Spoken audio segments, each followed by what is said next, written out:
What's up, demons and demonettes? Tis I, a Trexie Demon, a Kawee, and today I wanted to bring you an updated guide for Crystal Beetle. But before we get into it, as always, toss a like and subscribe down below. Now, this boss is not creating Shark FOMO. Again, you can see that Shark is only doing 73. Is not very good here. Yeah, but we are getting some insane numbers, and that's because of charms. So that's why we have an update today, and we'll talk a little bit about charms after we talk about the formations and the boss. So, without further ado, let's get into it. And if you're wondering what Shark does on this boss, it's not very good. So I did test him with potentially the KFC combo here, and the damage was just not good. I thought maybe with blasting charms it would be better, but I never got my blasting charms to test with him, and then the other ones came out because doing Duras is awful. It's not balanced very well. But anyway, let's get into the numbers and talk about the formations. So there's going to be two really good formations here that are going to do insane numbers if you have the charm sets. I don't have the charm sets, so I don't have the insane numbers, but these squads can do in the upwards of 100 billion. Yes, I said 100 billion damage. That's crazy. My Tailene team's kind of capping out here at 91.6, and my Lily Maid team kind of capped out at 88.7. Now, you probably need some RNG to get to the 100, but you probably need the optimal charm sets on Freyasto, and you need the optimal charm set for a Shakir. They're just that good. So we'll go over those in a minute. But let's take a look at the formations. So as you can see, this is the Tailene team. After a lot of crying and crafting, I finally got a Tailene's charm set, so I got her blasting.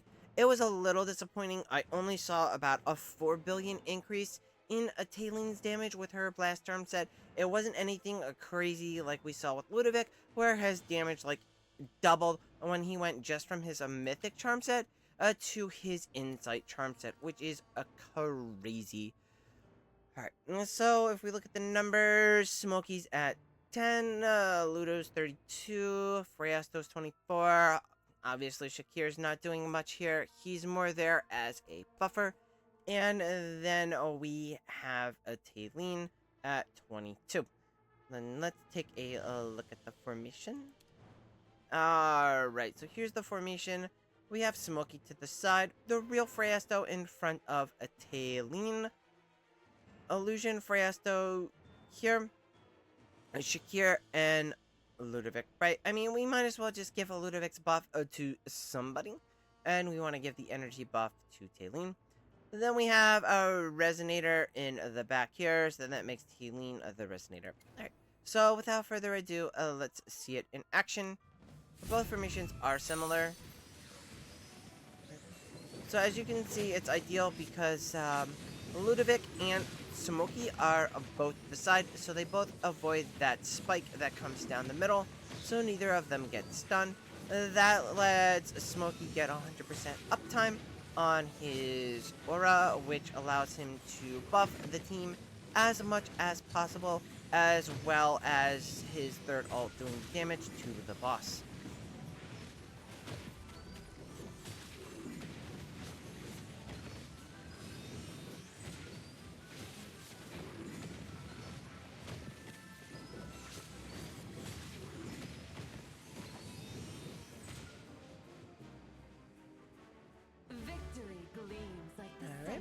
So that's the Tailene squad, and again, that had the higher cap of 103, where Lily seemed to top out at 100, and Tailene continued to test in the few test runs that I was able to run those formations higher.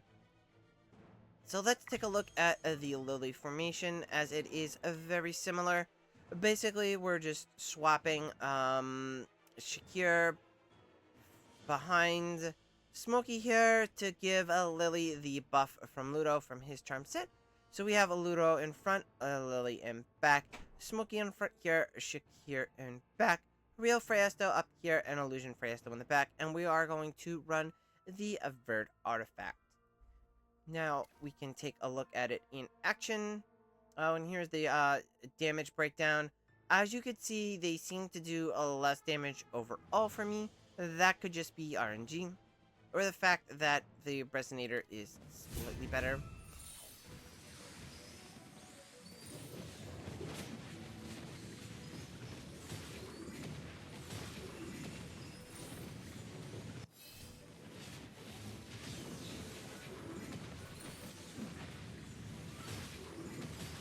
And you could see it's the same thing as before, where Smokey and Ludo are on the sides, so they don't get interrupted, and that gives them 100% uptime.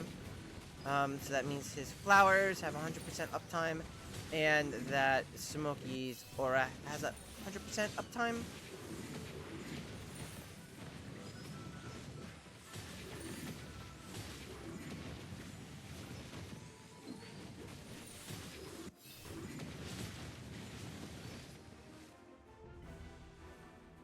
I'll be praised for this. So let's go ahead and we'll talk about some charms.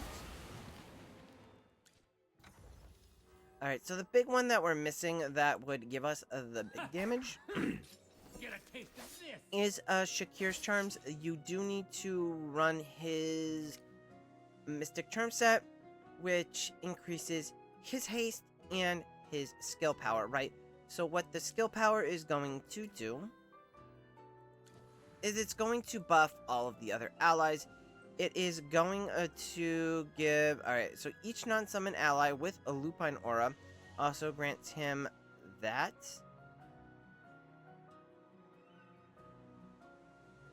Yeah. So, it's going to... I don't know why this, with the skill power, it works better. It just does. But yeah, you need the Mystic Charm set. Obviously, that seems to be the big determinant, is the Mystic Charm set on Shakira. The other one we don't have that we need would be the Sork set on Freyasto, which is going to increase his ult power and skill power, right? So his ult power is going to increase his damage here. Deals 200 plus 20 to enemies with tile, and recovers his HP for each enemy hit. So that's big. And that just increases his damage. The big one is skill. Because I believe that's the one where he gets his chunk damage from. Yep. So this is going to add into this. So that's skill power. So that's going to add a couple percentage points. So yeah, it's realistically we need those two charm sets to get to the 100 billion. With the bit more important of the two, and you should see another spike in your damage, is the Shakir set. Now I have not had much luck with charms, because like last night when I was trying to get blasting for Taylene, I didn't get a single blasting charm when I Leave it to me. rolled for them. And Dura's part of the issue is that we only get charms from doing the instant clears, right, using our Dura's tokens. That's the only way you get charms. Otherwise, on the initial clears, you just get 3 dust. Now, 1 charm is worth about 60 dust versus the 3 dust, right? So even in clearing them, we don't really get much, so it's going to take a bit longer to get the full charm sets, especially if we're having to craft.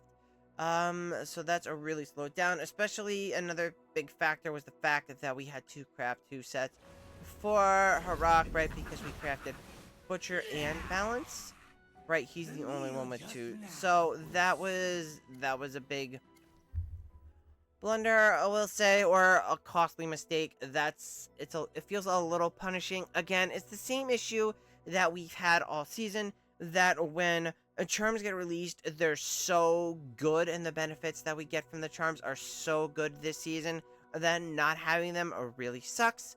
And they're kind of a pain to get initially, but once you have them, you're set. So it's definitely worth prioritizing the big heroes here. Obviously, Herox 1, Taylene, Ludo, Lily, Freyesto, Shakir. I would go with Mikola and Smokey last, because those are the primary heroes that we are seeing used in Dream Realm for all the bosses, right? So we want to prioritize those heroes. I would say with Harok being probably number 2, maybe Ludo number 1, because Ludo, if you don't have your charm sets on the Ludo fights, you're not gonna do as well. On those fights, you're gonna be way behind. Harak is kind of like, yes, you will see an increase, but you won't be that far behind without them. And same thing with, like, everyone else. So, yep. Good luck on your fights, and I will catch you in the next one. Bye!